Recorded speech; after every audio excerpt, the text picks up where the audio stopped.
Whether you're using the free version of DaVinci Resolve or the studio version, there's going to come a time in your projects where you might need to mask out something in your footage. And when we say masking, we're really talking about cutting around something in your footage to isolate it from the rest of what's going on in that video clip. Now, there's different reasons you might want to do that in your project. Sometimes it's to put text behind something in your footage, and sometimes it's to take someone in your footage completely out of the element that they're in and replace the background or change the sky. Those methods are called rotoscoping, and there's a lot of reasons why you might want to learn how to do that for your project. So today I want to talk to you about how you can do it in the free version and the paid version, and you can decide which version might be better for you based on your potential workflow. Let's start with something really simple. Here in my timeline, I have a piece of footage of a sailboat just sailing across the water. Now, let's say I wanted to put some text in behind the sail of the sailboat, but over the sky in the background. Well, the way I would do that is I would left-click and hold Alt on my keyboard, and I would just drag upwards, and it will make an exact copy of that footage right above it, put it into a different track. So now I have the exact same footage stacked on top of itself. I'm going to go to the lower track, and I'm going to disable that track so the only track that's visible on the timeline is the one in the track above it. Now I'm going to swap over to the color page, and here's where I'm going to do my masking. Now, if you happen to have the studio version of DaVinci Resolve, it's got some cool AI-assisted features, and one of them is right here called the Magic Mask. And this makes rotoscoping and masking things out so much simpler than how we used to have to do it back in the day. Let me show you. All you have to do is select that feature, go up to your preview window, and you can see how your cursor kind of turns into a little pen icon like an eyedropper. All you need to do is sort of draw what you would like to keep in your video. And what's going to happen is DaVinci Resolve is going to intelligently remove everything else. Now, you might be looking right here and going, Daniel, I didn't see anything happen. There's a reason for that. We have to actually change the output so that we can see that mask in action and see the transparency. The way to do that is go to the upper right in this color node area, right-click anywhere in the gray area and scroll down to Add an Alpha Output. And you'll see that it adds this little blue dot over here just below the green dot output. And we just want to connect the output, the blue section, this blue dot right here, all the way over to that alpha output. And suddenly the transparency happens. We can start seeing what's been removed from the background. Now, just below the magic mask, you'll see this feature to track, and I can click the double arrows, and it'll track that piece of footage and apply that mask to the entire clip. Now, it looks black. Sometimes transparency is represented as black. Sometimes it's represented as a checkerboard. In this case, in Resolve, it's just represented as black.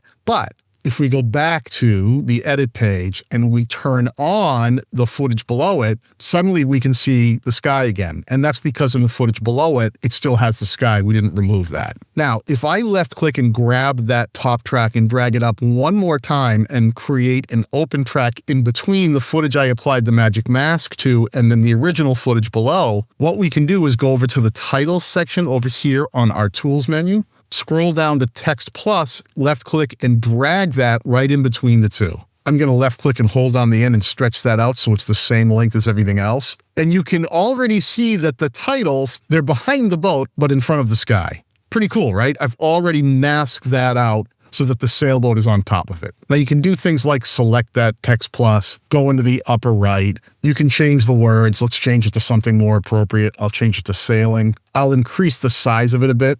Let's change the font too. Let's try something like maybe impact. I'll use the settings menu to lift that up a little bit, get it just above the horizon. We can get a little funky here. Let me get onto the cropping. Let me crop the bottom up just a tiny bit. And let me add a little bit of softness to that too. So it looks like it's dissolving just above the horizon line. And now when we play through, you can see the sailboat moving, the text is behind it. We've quickly masked out and put text behind an object in our footage. You can even add some sound effects, maybe some ocean and some birds. That can really help take this entire effect to the next level, regardless of which version you're using. Pretty fast, pretty simple. Now, if I wanted to do that in the free version of DaVinci Resolve, I'd have to do it slightly different. If you're on the free version, you don't have the magic mask. So what you're going to need to do is use this other option here, which is called Window or Power Windows.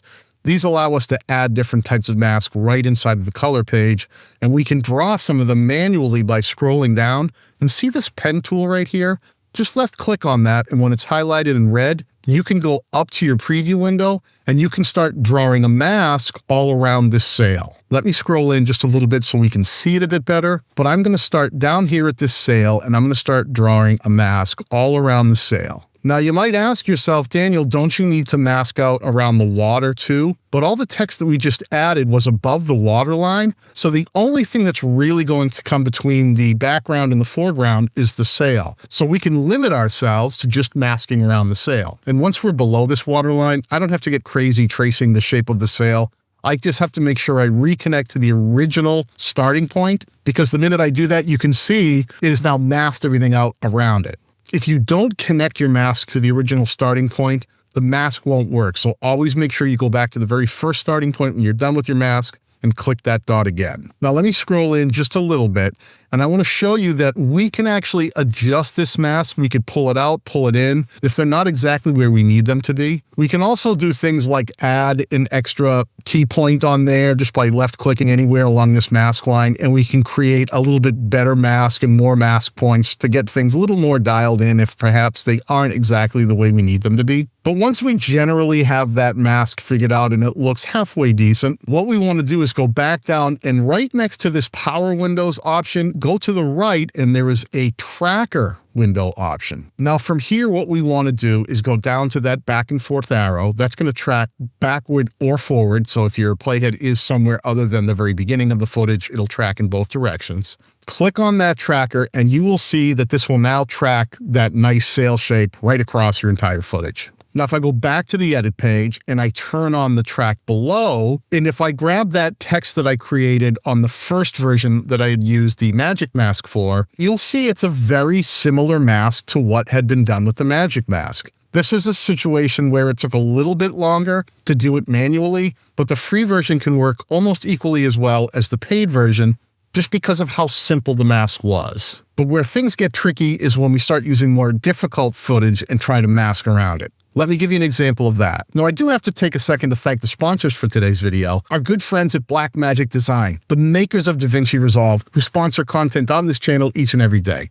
Thank you so much. But I really have to thank our good friends who provided all of the assets we used in today's project, Storyblocks. Storyblocks is an affordable asset house where you can get things like B-roll, music, sound effects, and images that you can use royalty-free in your next YouTube video. And Storyblocks just added an entire section of templates specifically for DaVinci Resolve. These include animated titles, transitions, motion graphics, and more. Now, I've been using Storyblocks for years before they ever became a sponsor on the channel, mostly because I really like the quality of the product and how well it helps me with my workflow. I also really like the fact that for one affordable price, you can get access to as many assets as you need there, and there are no download limits about how many high-quality videos that you can use at any given time period, or how many images or many pieces of music or sound effects or templates that you can download from Storyblocks. One price gets you access to as much as you need. I'll leave a link down below if you want to go check out Storyblocks for yourself today. Let's say we had footage of this fellow right here. Let me bring him over into the timeline. Fine young gentleman smiling out in the city streets, some people walking around him. There's some background, some other people, some cars, motorcycles going by.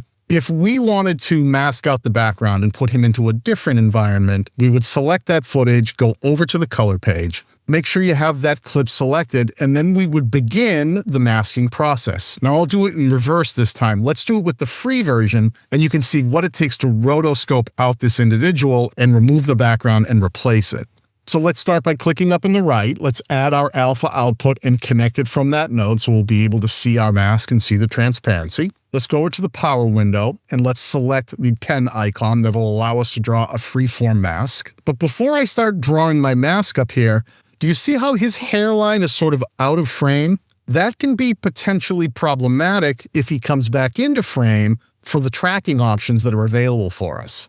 This is where, especially with the free version, you might want to scrub through your footage and see how the footage changes. Right about here is a better spot where he's sort of full frame, his hair is inside the top of the frame, And if we use this frame somewhere in the middle, put the playhead in the middle of the playthrough, this might be a better spot to start making our mask and then track in each direction so that all of his hair and everything potentially is tracked a little bit better than if it starts out of frame. Anytime something moves in or out of frame, there's a high possibility that you might lose your tracking. So be aware of those things when you do go to rotoscope something in your footage.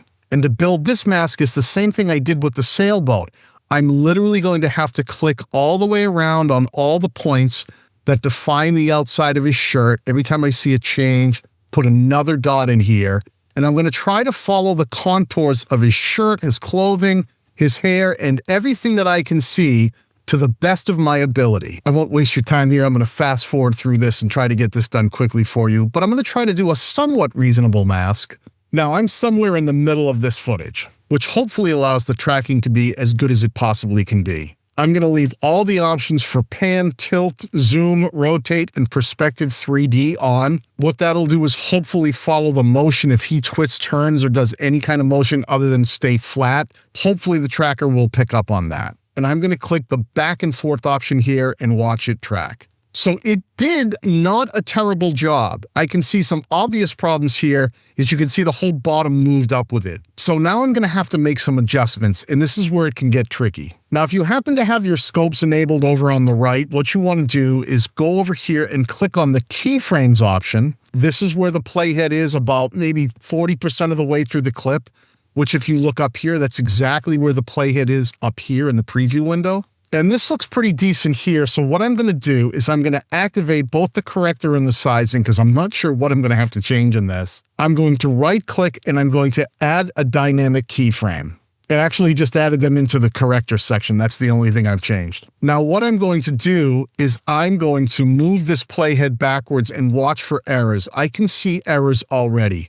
Once it gets to about here, these little markers in this mask are a little too high. They're actually above the bottom of the frame of the video. I'm going to grab these and I'm going to pull them down. As I do that, notice over here in the keyframe window that it has added more keyframes at that point. The reason it's doing that is because I added the first keyframe from a reference spot where things were good. If you do not add that original keyframe, it won't add the second keyframe. It'll just start moving things.